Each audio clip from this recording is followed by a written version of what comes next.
This is the Wonbyone Podcast, where we talk about the mindset, habits, the systems that drive success. We're talking business, sports, any field. If you guys are just joining us, we're here with Mike Hearne's got the coolest car in Oklahoma. Okay. He just pulled it. Tell us about the car, please. So I bought a 1965 Cobra, which is built by a company out of South Africa called Super Performance. So Super and Performance is the name of the company, Super Performance.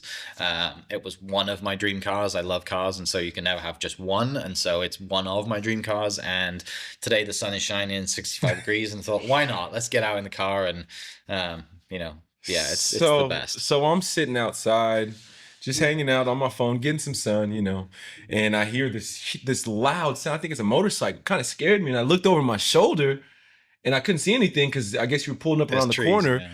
And then I see this little Cobra, and I'm like, oh, right. That was awesome, dude. That moment you pulling up was amazing. Thank you.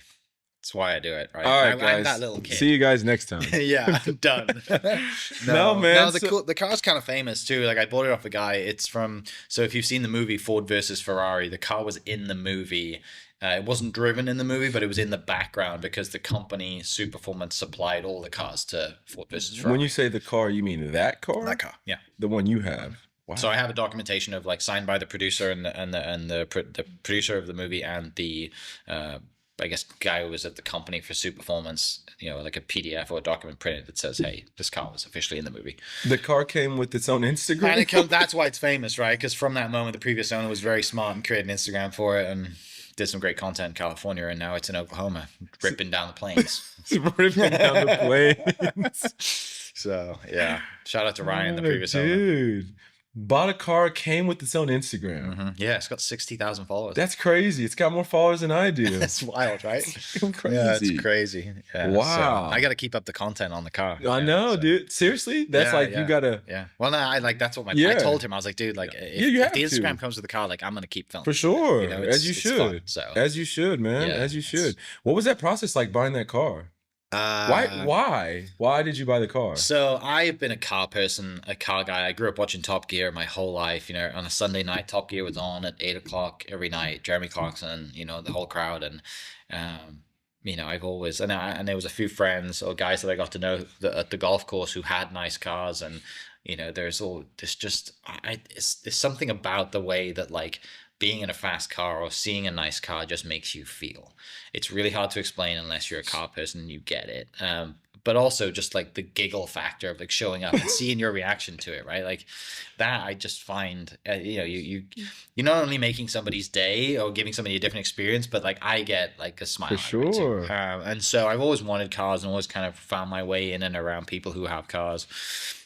Did some social media work for the Porsche dealership in Oklahoma City, which was great, but also kind of ruined me because, you're driving it for about 18 months. I did their Instagram, and I would go up on a Friday, I'd pick up a $200,000 Porsche, and then I'd have it Friday night, take it to a car show Saturday morning, and drop it back off Saturday, and blow the doors off it, and have such a great time in it. And then I'd go home and look at the payments. I'm like, oh, this is going to cost me $3,000 a month. Like I'm never going to afford this right now with everything else I have going on.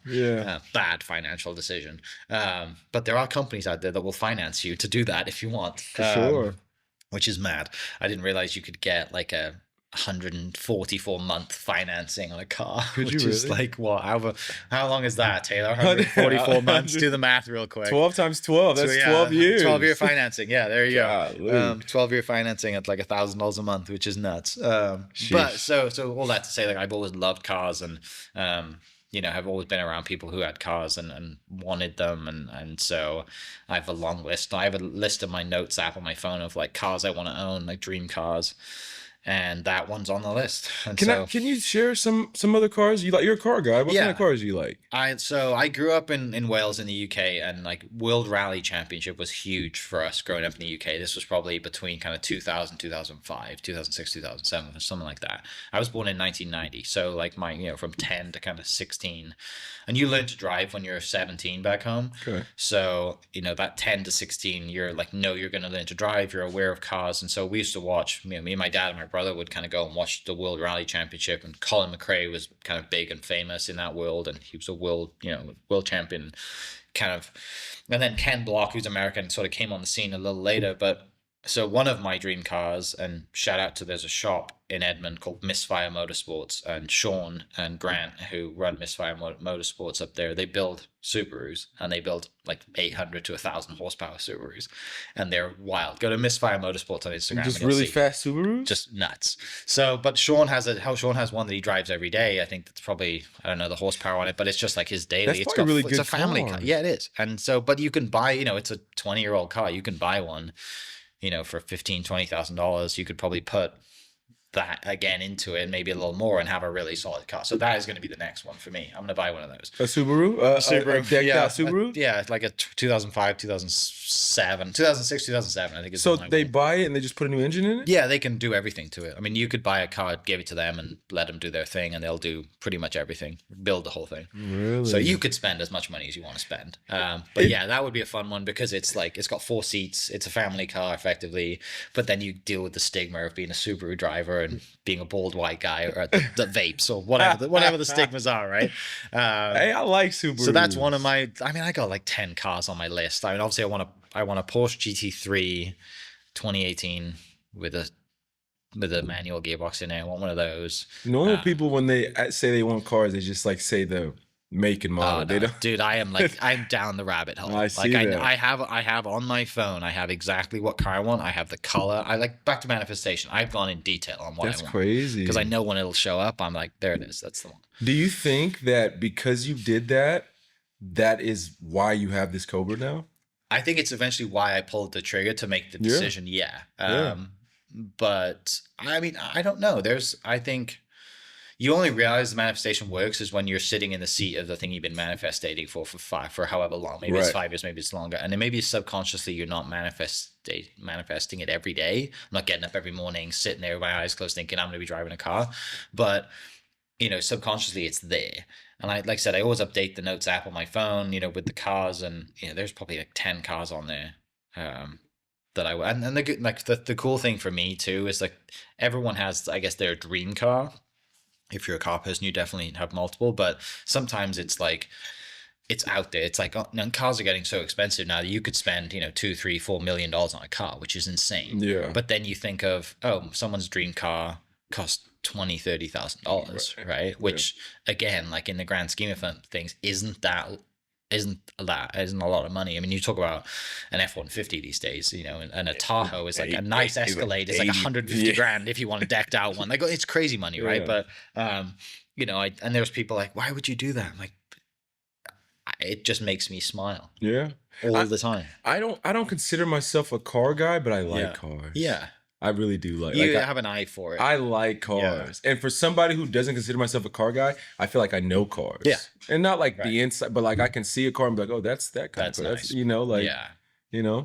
But man, so this is Oklahoma. Yeah.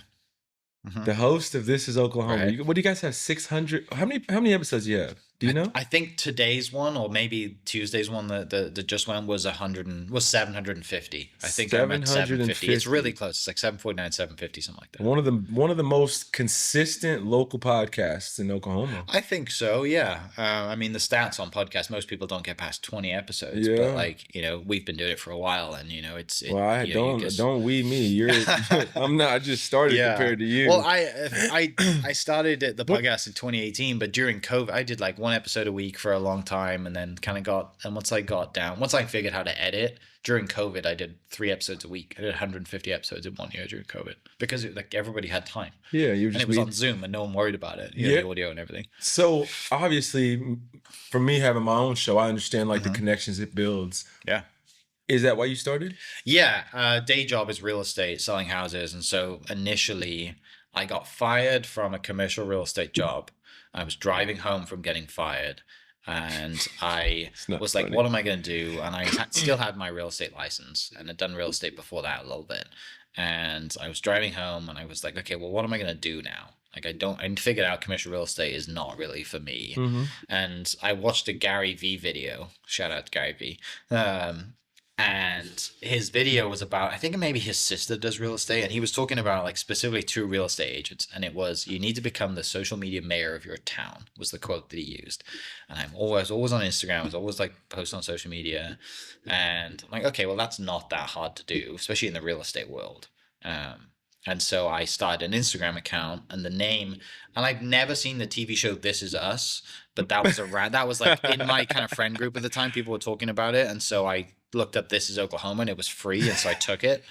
And so, and part of me wrestles with like, maybe I should have done This Is OKC because that's where I sell houses versus the state. But anyway, as big as you are, it's right. I took This Is Oklahoma and was just reposting people's pictures the whole time, building a page. And then about a year later, I started the podcast because I wanted a way to meet people. I wanted a way to tell stories. And the whole goal of meeting and doing the podcast was to meet people to sell houses and build friendships, right? And I did 5 episodes before I released any. Just put 5 episodes out there, got them ready, and they were ready to release. And during those 5, I had this kind of realization of, it's not about me selling real estate. It's not about me doing cheesy real estate ads. This is about telling stories and connecting with people. And so I took the advertisement that I had on the podcast off before I released any of them and just left it This Is Oklahoma. And for the first couple of years, I had all my friends were like, why aren't you putting real estate on it? Why aren't you talking about real estate more? And I was just like, it just didn't feel right. Yeah. Like, I didn't, and so. You didn't want to force it. Yeah. And I talk about real estate every now and then, but I don't specifically bring it up on the podcast. If somebody brings it up, then we'll talk about it. But and maybe I have. I'm going to bring it up. Maybe I've missed opportunity that way. Maybe I haven't. Who knows? Yeah. But I would never thought that I've been doing it for 7 years and 750 episodes, and the Instagram has 170,000 followers. Like, it's wild. The Facebook's at like 60, I think. So I'm sure we don't put much time into the Facebook side of it, but yeah, it's wild, right? But the other thing is, I had a meeting the other day, and we were talking in this meeting, and this company who I may be going to do a little bit of work for, they were talking about an agency, and I said, "Oh, who do you use as an agency? Advertising agency." They said, "Well, we don't have one yet." I'm like, "Great, I have a couple of friends. They live down the street. Let me see if they're available." 15 minutes later, friends who I just had on the podcast are in a meeting with people that I've just met, and it was the first time that like it was visually that I'd put 2 of my connections together, and it feels so good to connect people, dude. Right? And even if I don't make anything off that, like if I don't make any cut off that, who cares? Like I've just added value somewhere, and that makes me feel good, right? That's how we met. Yeah. Shout out to Nicole. Shout out to Nicole. That's how we met, dude. And I'm kind of introverted, man, and naturally, and it's like I like to be by myself, but I'm starting to, especially coming from being overseas as an athlete, being alone for so long. Yeah. And coming home now and building business and realizing like this is how it works, man. This is how you've got to go out and meet people. And how important has this been for you moving from the UK? Was it something that you felt you needed to do to kind of get yourself out there? I would say I was here. So I moved here in 2011 to go to college at Southern Nazarene, and I hated my first like 6 to 8 months. Like I missed home. It was so different to me.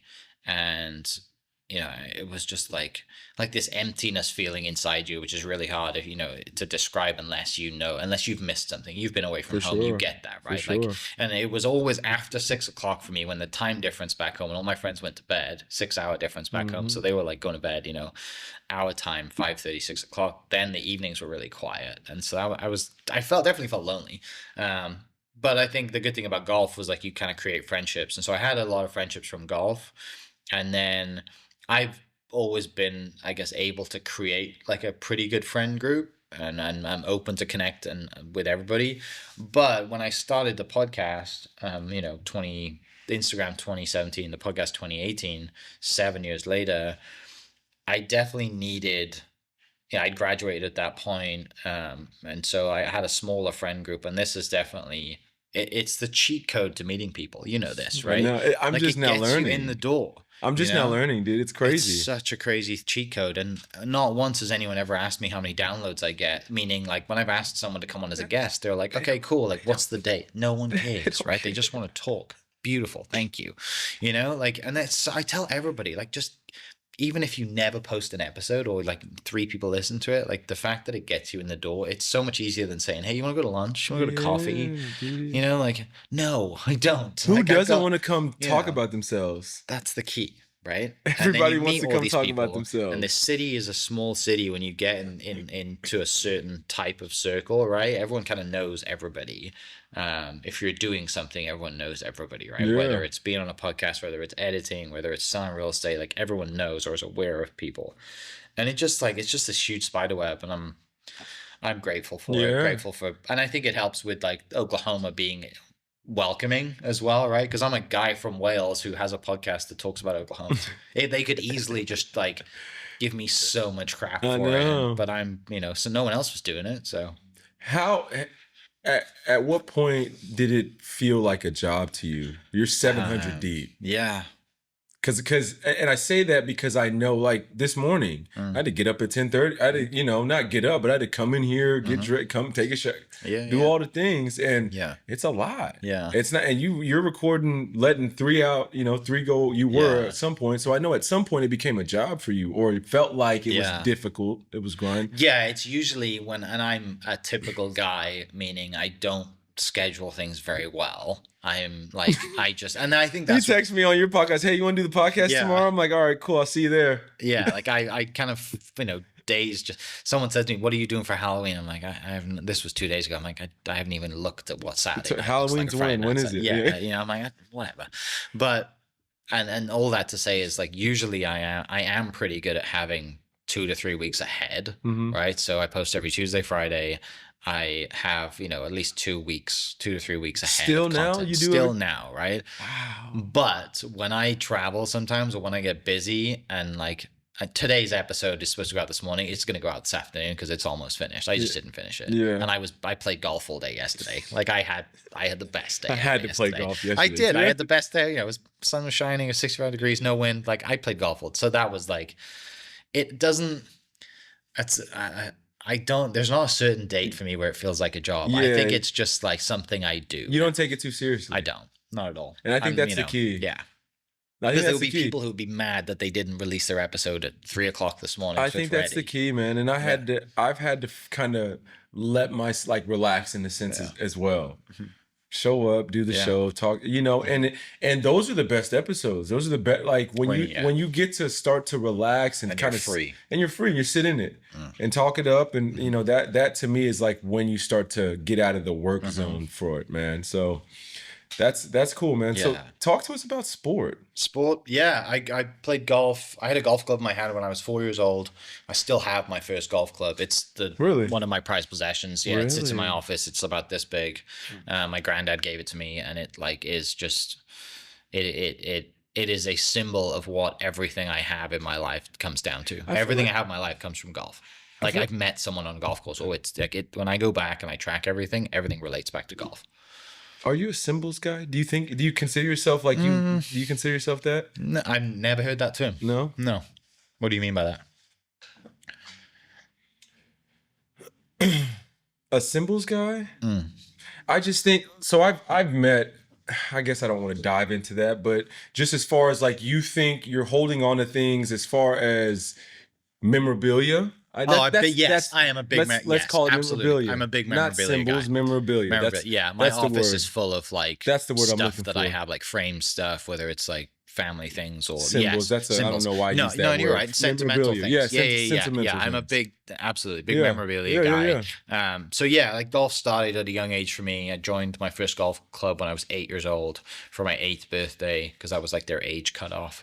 My dad played, my granddad played, both my granddads played golf, and then younger brother played a little bit, but he was mostly into kind of hockey and rugby and other sports. I played soccer for a little bit growing up, but I made the conscious switch. I used to play soccer on a Saturday, golf on a Sunday.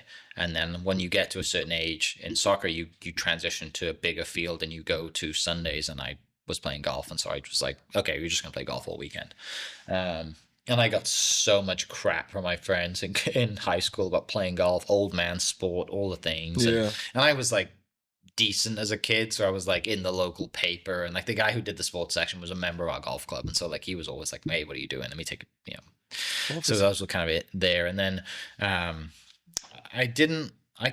probably would say like my golf career like peaked in college. Like I had friends back home who kind of peaked like when they were in high school, and so they got really good college offers. They went to big D1 schools, I didn't. And so my best year was like my senior year of college, where I ended up playing for my country. I won multiple golf tournaments at college. Like that's kind of when I peaked. And yeah, I mean, golf's the greatest sport in the world for me. Like it's very expensive here compared to back home. Is it? Golf is super cheap back home. I mean, when I started playing for my country, they comped my entire membership for at my home golf club. But before that, it cost me $200-300 a year. Right? Really? Whereas that is like, you can't even get in somewhere a month for that. That's a green fee here, at some places. So, yeah, when I graduated out here at college, like the two things that I wanted the podcast to pay for whenever it started making money, the goals of the podcast to make money were pay for golf membership, buy yourself a car.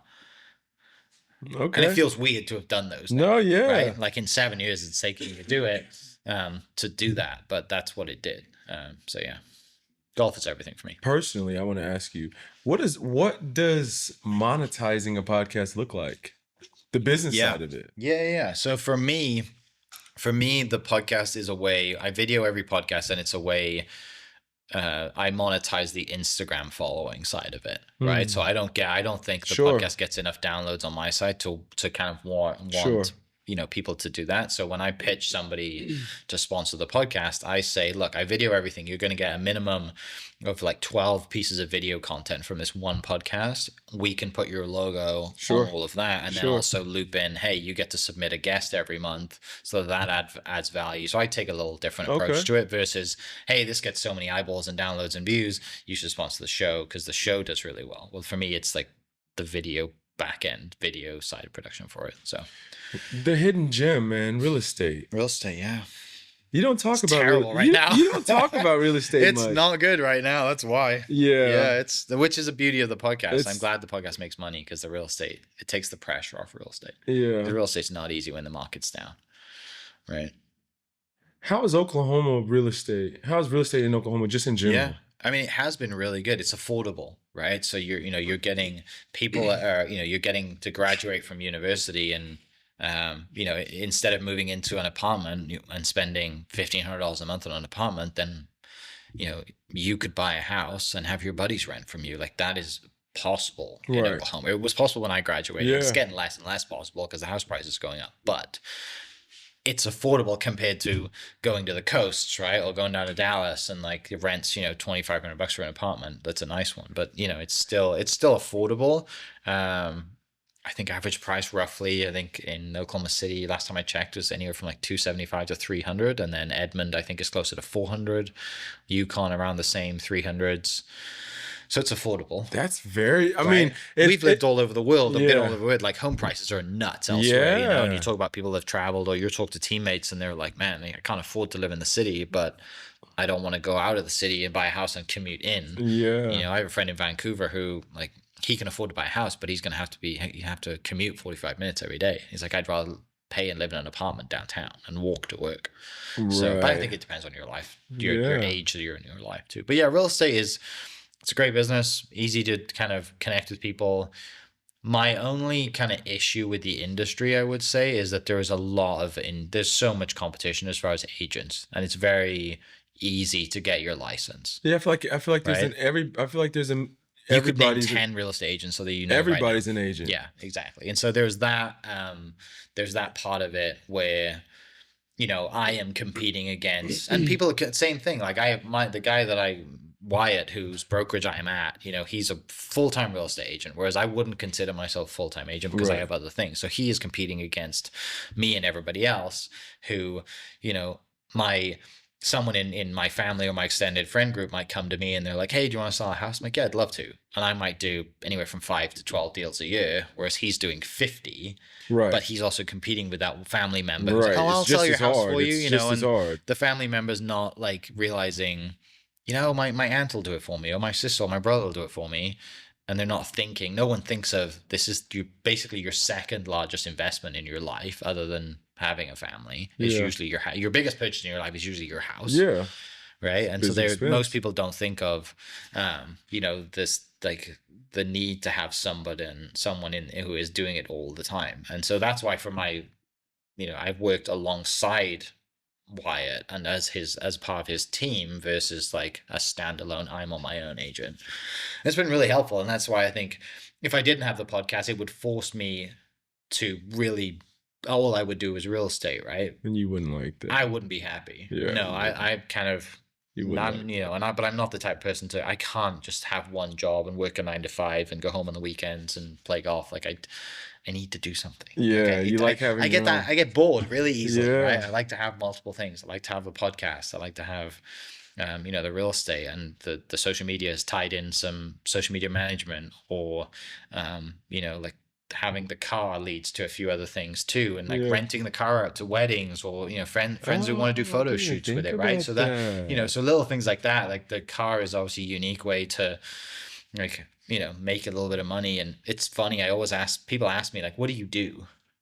And I'm like, it depends who's asking, you know, because if they're like, you know, if they're like a kind of a CEO, I'm like, oh, like I have a podcast and I do it. Yeah. But if it's like a friend of a friend, I'm like, I sell houses. I sell house. I can sell your house, you know. But yeah, I just like I have spent my entire life, as long as I'm 35 years old, and I still have never grown up, right? Like I'm just trying to live life as much as possible. Growing up kind of scares me. When I see, sense. But then, and when I see you, that is like, that's the aura you give off. It's just like, I'm here, I'm having a good time. Yeah. It's fun, it's cool. Right. Like life could end tomorrow. Right? Yeah. Like, but what is the key? But like, that looks fantastic. But what's the key to that? Because a lot of people, you know what I mean? Like, sometimes it's a lot of stress, right? Like especially being in a real estate world, like I might not make any money for 3 months, and I might close 4 deals and make $30,000 in a month, right? And people think I'm like, oh my gosh, I made so much money, but they didn't see that I made no money. I'm like down $15,000 because my expenses, right? Yeah. I don't know. I try not to think about it, which is probably like probably why. Because if I did think about it, I might like probably say, oh, you need to grow up and get a job. Yeah, do something else that you don't like. Yeah, I think like, and I, you know, want to keep the dream alive for as much as possible. But you enjoy it though. I do enjoy it. Like, and I think that's what's important. That is, yeah, I really enjoy you know, like, you know, if you're happy doing that, that's what else is important. Yeah, and that's like, you're driving a coat. I mean, what else is important? Though that the other thing too, right? Like I read a book called Die with Zero. Ooh, and it's a great book, right? Who wrote that? That the blue and yellow book, huh? Yeah, Die with Zero. Yeah. What book is that? Die with Zero. Who's the author of that? Bill Perkins. Yeah. So, and in that book, the crux of it is basically like spend your money while you're at an appropriate age to spend your money, and do the things when you're at appropriate age to do the things. So you're not going to go skydiving when you're 60. You're going to go when you're probably 25, and you're not going to go, you know, go rent a Ferrari when you're 25 versus doing it when you're 65 because you look cooler and it's going to be worth the story when you're 20. So all these things, go traveling when you're young, and obviously the older you get, the less your expenses should be, because your house should be paid off, your car should be paid off, and you don't go out as much when you're older because you get old. You don't want to leave the house, right? So I read that, and that was just kind of like my little nudge to be like, yes, go for it. Like go do cool stuff. So yeah, that was a great book. It's an easy read. It's like 200 pages, but the formula's really cool. But it also talks about like being a dad and being a parent, being a father, and talking about giving your money away while you're old enough to see your kids enjoy it, which I think is really impactful as well. Like I don't have any kids. I have 2 dogs. They're queens. You know, but like that is cool too, right? Because, you know, there's people out there who, and you see it maybe in some of our wealthy friends, like yes, their parents have money, but how much cooler would their life be if their parents said, hey, you can have your inheritance now? Yeah. You know? And it was a conversation I was having with my mom literally like last week, man. You know, and going just stressed, working, life. And I'm like, I told her, I'm chatting, I'm like, just go to chat. And I know she didn't want to read the book. She didn't have to, I'm like, just go to chat, type in, get the cliff notes. You know what I mean? Because you need to see what he's saying in that book. The importance of like, we're saving all this money. But the truth is, you know, life expectancy isn't 100. No. It's like 70, you know? And so everybody, like most of the people that are saving this, have these large 401ks and saving all this money, it's like, Yeah. we aren't going to be able to do much with it. Right. You know what I mean? Yeah. I would rather you take that and go enjoy yourself and let us work and do what we're doing. And then as a son or you know, or a daughter, you're going and saying like, I'm good. I don't need this money Yeah. from you. Right. Yeah. Like, on the other end of it, right. You're like, I'd go enjoy it. Like, Yeah, don't worry. I'd rather, you know, absolutely. go on vacation or do your thing.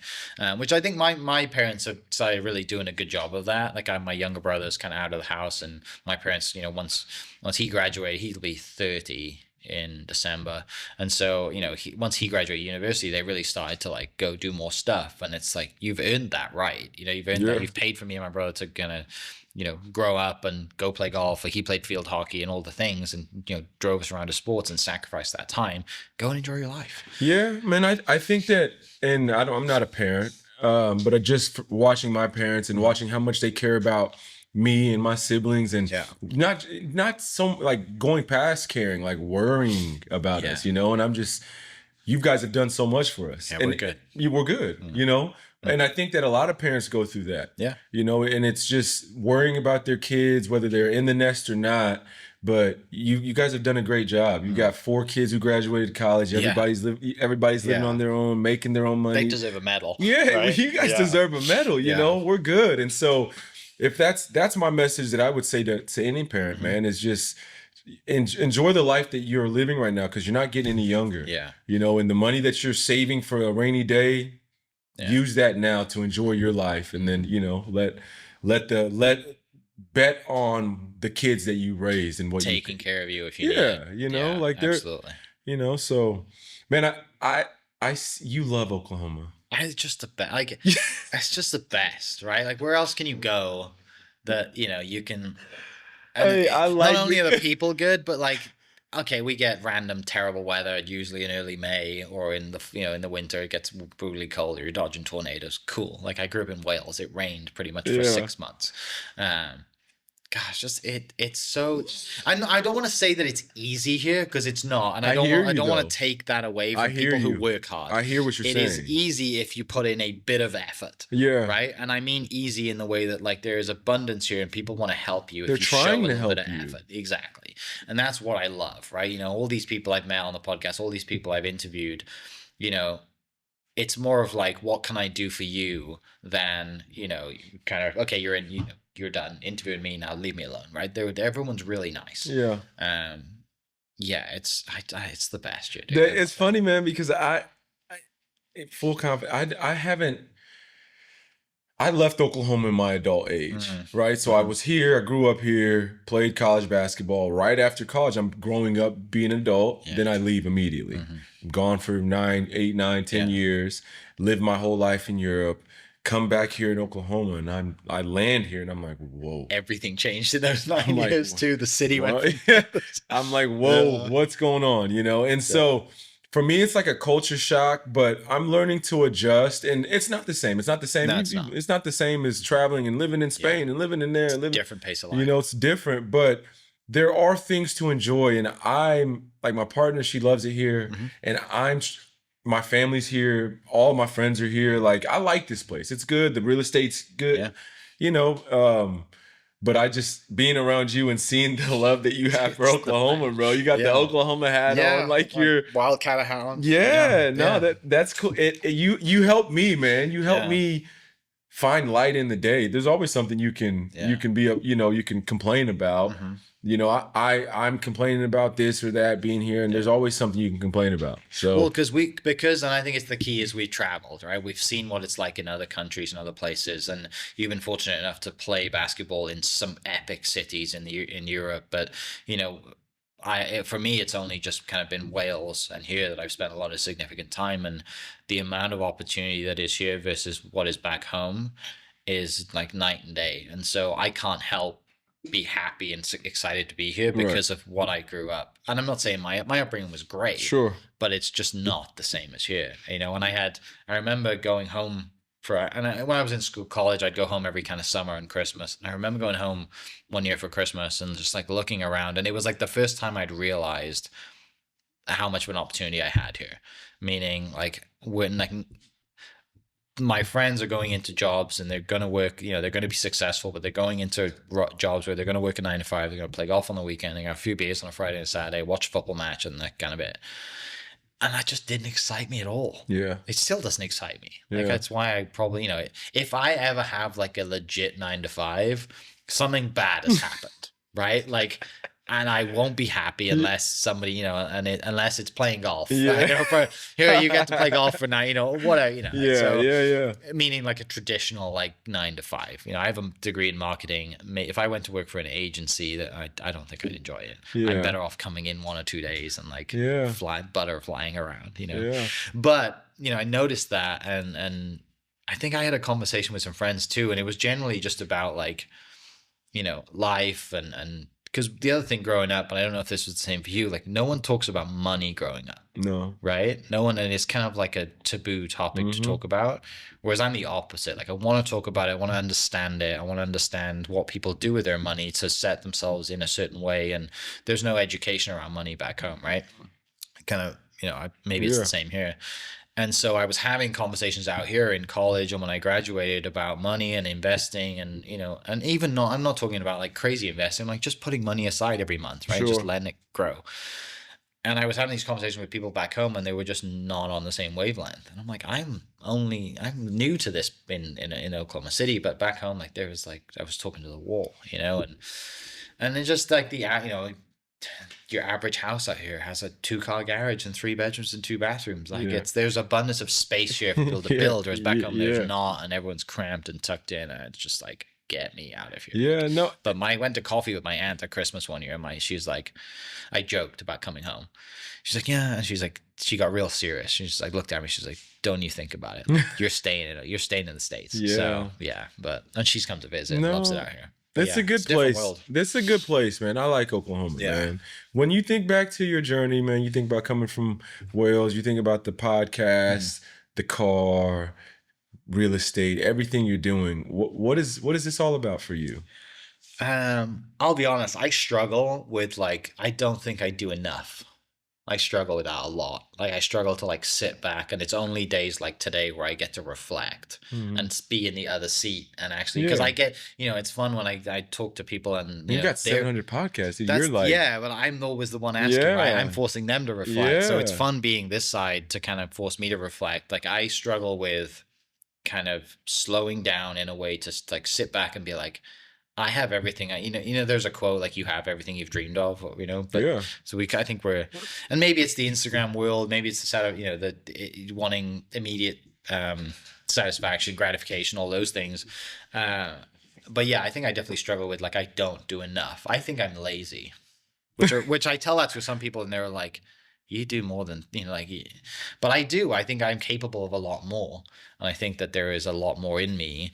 I think maybe if I stop having as much fun and did 3 or 4 episodes a week, I don't know, but grow up. Yeah. The thing, you have a pretty regimented morning routine, right? Yeah.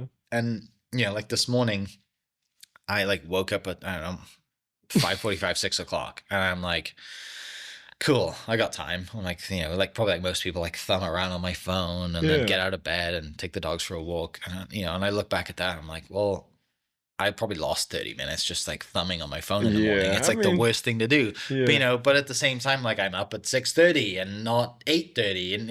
And, but I do, I really struggle with it. And I think, when you go back to thinking what's this all about? Sometimes I just don't know. And sometimes I'm just I know that there's 3 things that I love doing. I love cars. I love playing golf. I love having conversations.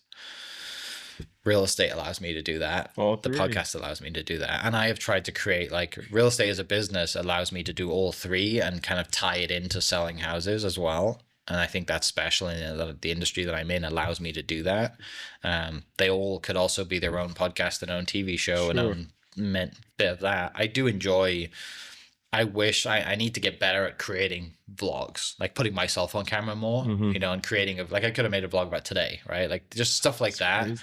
I need to be more aware. I think that would be really cool. I'd love to just have someone follow me around, as narcissistic as probably that sounds. No, I think narcissistic is the right word for it. No, you're a marketer. I just want to have fun and meet cool people and do cool stuff, right?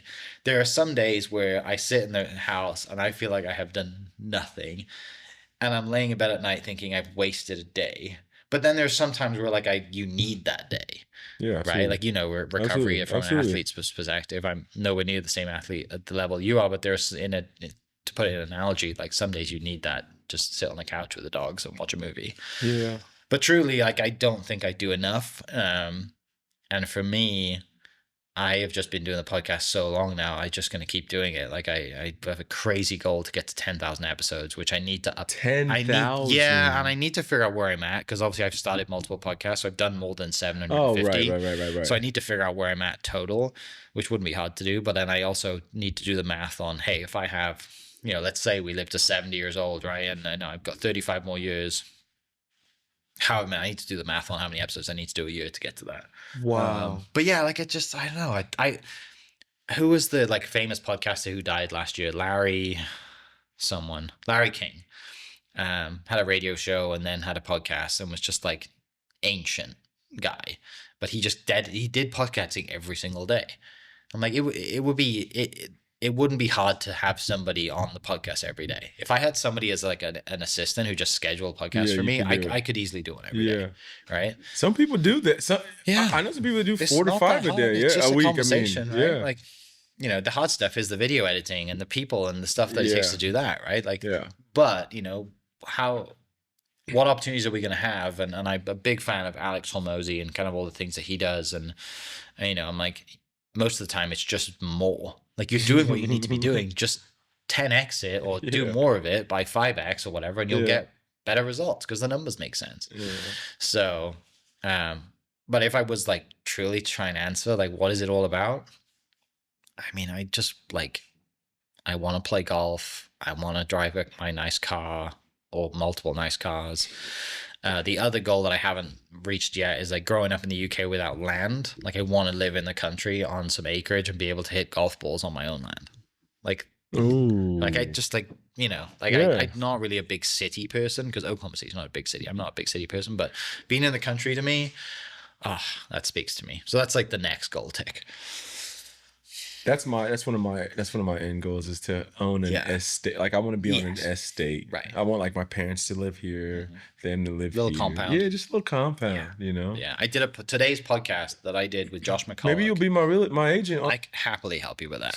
Today's podcast with Josh McCulloch that went out, he has, I think his family has 15 or 20 acres in Arcadia, and him and his parents, and there's 3 houses on it. They all live out there. Yeah, it's beautiful. Like he built his house out there. Like that's the way I need to talk to him. That's it. That's the move. Yeah. Like that's back to the bigger conversation I think that people have of like having your family around you, having dinner every night with your mom and your dad and your sisters and your friends and your family. Like talk about community for your parents and everybody. Like that is going to be worth it too. That's the plan. Yeah. So that's the goal I haven't ticked yet. That's on the goal list. Anything else we need to talk about? I know you're an. I try to do a lot. I want to talk about one thing though. I want to talk about this 50K or with this. Yeah, Mid-South. What's that about, man? So the Mid-South Gravel race is a 100-mile cycle gravel race. Starts in Stillwater, goes out of Stillwater, back roads, red dirt, gravel in the country. It's 100 miles. It's usually the second weekend of March. It's been going for maybe like 12, 13, 14, 15 years now. Bobby, who runs it, is amazing, has the cycle shop, District Bicycles in Stillwater, and we got connected because of the podcast. And I was like, they have a 50K run on the Friday because all these people were coming into town to race the bike race, and there's some of them are, if you ride 100 miles most of the time you're a runner too. And so this guy created a run race for the Friday, and so I didn't want to spend $8,000 on a elite level bike. I wanted to just buy a pair of shoes and run. It's cheaper. And so I did it, I want to say like 2019. I think the first time I did it was in 2019. Took a friend with me. Took us like 6.5 hours. It was brutal, but we loved it. 31 miles, countryside, up and down the hills. Like it's a magical place in March. It's kind of cold. And then I just every year would sign up, and the sign up actually is in a couple of days. And so you sign up, but then it would force me to train all through the winter because I play golf all summer. I'm like the opposite. Most people get fit and get their like pool beach body. I'm the opposite. I'm like the best shape of my life come like February, March time for the race. Yeah. I do the race. and then I play golf for the rest of the summer, I get fat, and then I start training in October for the race again. Like I'm the total opposite. Yeah. And so, it gives me something. Like I can't just go out and run 10 miles because I want to go do it. I need to go do it because I have a training session. I need to go work towards something. So I've done the race 5 times, completed it 4 times. My fastest time was 5:45, I think. Or no, 5:25 was my fastest time for 31 miles. And I was just like, just best feeling ever. But I might cycle next year. Is that like a euphoric feeling when you're doing that? It's a weird feeling, dude. Yeah, like you go through all of the emotions. Like you go through like and it's a kind of like the course is the same every year, so you know where you're at. There's aid stations every 5 miles, so you kind of know mentally where you're at. You know where the course gets tough. It's really hard from 15 to 20 on the elevation. And then once you kind of crest like this hill and you can see Stillwater, it's like mentally in my head, it's go time. Like I change my playlist on my phone and I like empty the tank for the last 5 miles, and I'm like crawling across the finish line. I don't know. It just gives you like, I have a quote, and I think that some people like maybe that are similar to us have this quote too. It just says, do hard things. I was about to say, I have it on my fridge. Do hard things. Yeah. And so, whether that's, maybe stretching myself financially to buy this car, maybe that's doing a 31 mile race. Maybe that's trying to do, like right now, my parents are coming out for Thanksgiving, and they're coming out, like the Monday of Thanksgiving week. And at the time, 36 days before they were about to come out here. So I think it's almost like 20 something days now. But I looked at the calendar, I was like, oh, my parents are going to be out here in 36 days. I'm going to see if I can run 3 miles every day until they get here. And so I'm 12, 13 days into that. Okay. But if I came to, somebody came to me, I'm like, hey, just go run 3 miles every day. I'm like, why? I don't need that. You need something. I like to do, and that's not hard, but like, like push yourself. Yesterday when I was playing golf, I had to get up earlier and go for a run and then go play golf all day, right? Or, some days I've had more podcasts and I've had to like go run at night which I love running at night because it's cooler and I run faster. The running for me is more mental than physical. I want to host a 5K. Do it. Be sick. I do. I want to host. I do it at Lake Hefner, so you can just do it down and back, or you could do it at Sisdale Park. Yeah. Because there's like a 1 mile loop down at Sisdale Park. I think I would get Lake Hefner or I want to host like a nice. I want to get all the people out. We'll do the whole official thing. Yeah. It's a lot of fun. And 5K I think is the perfect. Just nothing crazy. Yeah. Because you can have people walk it. You can run it. People come out and walk it, or you can have people come out and try and blow the doors off and do it in 18 minutes or less. Yeah. But yeah, it's running. I don't enjoy running, but mentally it's something that I get over in my head to go do. But yeah, next year I might cycle. We'll see if I can. I'm trying to work a sponsorship that someone would let me borrow a bike to train with. Because I'm only gonna do it 1 year. I don't want to buy a bike and trying to resell a bike is just like buying a boat. It's impossible. So like you're just gonna lose money. And so if I can build a story around it, which is how I justified myself buying the car, because next year is 100 years of Route 66, so it's the centennial of Route 66. So next year I'm doing a whole series in the car. That's what so mentally I was like, oh, it's gonna be this. I'm gonna buy it. You need a reason. You're a guy that needs a reason. I need a reason other than playing golf. I can play golf for no reason. Yeah, but I need a reason to not necessarily motivate me, but have something to work towards. You don't need it. You like a reason. I like a reason. Yeah. I think that's the key for me, it's the key. Like, because if we lack a reason or if we lack direction, then you close your eyes and 4 years just went by and you're like, what do you do? Right? Yeah. You're like, oh, I'm spinning my wheels in the same place. I'm not saying you always have to be go, like growing and try and be, and that's the bad thing about social media, right? Is that sometimes, again, probably why I don't feel like I do enough. But I always feel like I need a direction. Like, what am I working towards? Why am I doing this? Why? Yeah. So, in some form, to justify it sometimes. There's nothing wrong with that, man. Yeah. Sometimes I have no direction. I'm just like, what am I doing? But there's days like that, too. That's what entrepreneurship is about, baby. Yeah. Chasing your tail. Man, tell the people where they can find you. This was an amazing podcast. Thank you for having me. Tell them where they can find you. So my personal Instagram is Mike Hearne, HEARNE _ on Instagram. My This Is Oklahoma at everywhere, at This Is Oklahoma everywhere. And then I have This Is Oklahoma Homes, which I need to do more work there and share some great houses. The cars page is at Black427 Cobra. Shout out to the previous owner who sent that up. The cars page. Yeah. That sounds crazy. Yeah. And then I have like my car podcast, which I've rebranded to like my personal podcast. Is called Random Car Guys. That's another Instagram page. But I have This Is Oklahoma on Spotify and, on Apple Podcasts. And then my other personal podcast, which I've just rebranded, I'm doing more work on, is I Don't Have an Accent, You Do. So yeah, a little play on that. So yeah, like it just, if you want to, play golf or reach out, happy to help. If anyone wants to start a podcast, we need to go hit some balls. We need to hit some balls. Yeah, Taylor can come with us. Seriously, Taylor's a golfer. Yeah, we need to go hit some balls. Yeah. But before we get out of here, just one question: can you take us on a little? You want to go for a little spin? Can you take us on a little spin? Yeah. Let's do it. Let's do it. Yeah. Let's go. I'm geeked. Peace.